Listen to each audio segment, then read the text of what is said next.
আসসালামু আলাইকুম। বর্তমানে যে ফুয়েল সমস্যা চলছে আমাদের দেশে, অর্থাৎ তেলের যে সমস্যা চলছে, এই সমস্যা কিন্তু সমাধান করার আহ, বিকল্প কোনো পথ নেই, যেহেতু এটা একটা খনিজ সম্পদ। তো খনি থেকে উত্তোলিত হওয়ার পরে রিফাইন করে কিন্তু এটা করা যেতে পারে, সমাধান করা যেতে পারে। তবে যে সমস্যা সৃষ্টির কারণে কিন্তু অতিরিক্ত ব্যয় হচ্ছে, এই ব্যয় কমিয়ে বা এটার একটা ভালো মেকানিজম করে কিন্তু অন্তত 50% সমস্যা সমাধান করা সম্ভব। যেটা মানে আমার কাছে মনে হয়, প্রথমত হচ্ছে এ ব্যাপারে কিন্তু সরকার প্রশাসন প্রচুর পরিমাণে সচেতন। তারা কিন্তু সর্বোচ্চ আইন প্রণয়ন করে ফেলেছে যে মানে কেউ যদি মজুত করে কোনো পাম্প বা কোনো মালিক, তার কিন্তু সর্বোচ্চ শাস্তি মৃত্যুদণ্ড। তো এইটাকে যদি একটু টেকনিক্যালি সবাই ভাবনা চিন্তা করে বা সরকার যদি পদক্ষেপ গ্রহণ করে, তাহলে আমার কাছে মনে হয় যে এই সমস্যার সমাধান সম্ভব।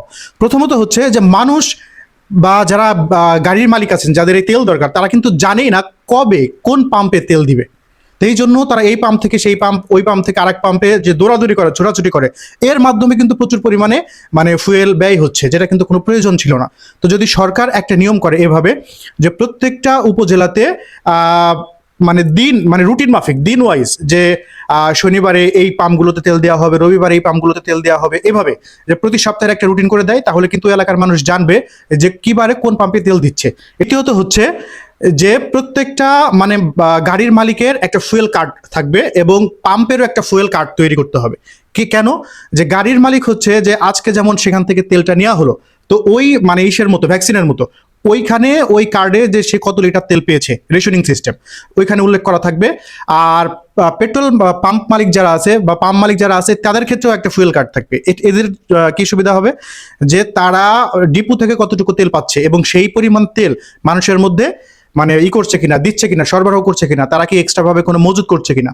পাম্পে নির্দিষ্ট দিনে এক একটা পাম্পে তেল দিবে, তো ওই তেল দেওয়ার সময় কিন্তু পুলিশ বা প্রশাসন উপস্থিত থাকবে, তাদের মাধ্যমে এই ফুয়েল কার্ডগুলো করা হবে, আপনার মেনটেন করা হবে। তো এতে হচ্ছে কি যে অতিরিক্ত মানুষ যে পাম্পে ছোটাছুটি করতেছে, লাইন দিয়ে দাঁড়িয়ে আছে, যে এতে যে অতিরিক্ত একটা ব্যয়, যে ব্যয়ের কোনো প্রয়োজন ছিল না, এটা রোধ হবে। মানুষ খুব সহজেই তেলটা হচ্ছে যে সে জানবে যে আমি অমুক দিন গেলে অমুক পাম্প থেকে পাবো। আর যেহেতু তার কার্ড ছাড়া, ফুয়েল কার্ড ছাড়া তেল দিবে না, তো সেই ক্ষেত্রে হচ্ছে যে সে কতদিন আগে কত লিটার তেল নিয়েছে, এটার একটা ডকুমেন্টস থেকে যাবে। তো এক্ষেত্রে কিন্তু অতিরিক্ত তেল মজুত করা সম্ভব হচ্ছে না। আর দ্বিতীয়ত হচ্ছে যে পাম্প মালিকরাও যে প্রশাসনের মাধ্যমে যে তারা যত লিটার তেল, যত হাজার লিটার তেল ডিপো থেকে এনেছে, সেই পরিমাণ তেল তারা কি মানে জনগণের ভিতরে সরবরাহ করছে কিনা, এইটা যদি বাস্তবায়ন করা হয়, তাহলে কিন্তু আমার কাছে মনে হয় অনেকাংশে এই সমস্যার সমাধান করা যেতে পারে।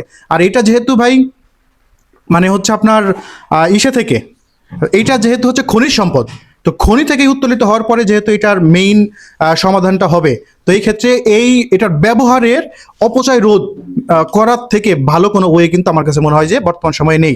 ধন্যবাদ সবাইকে।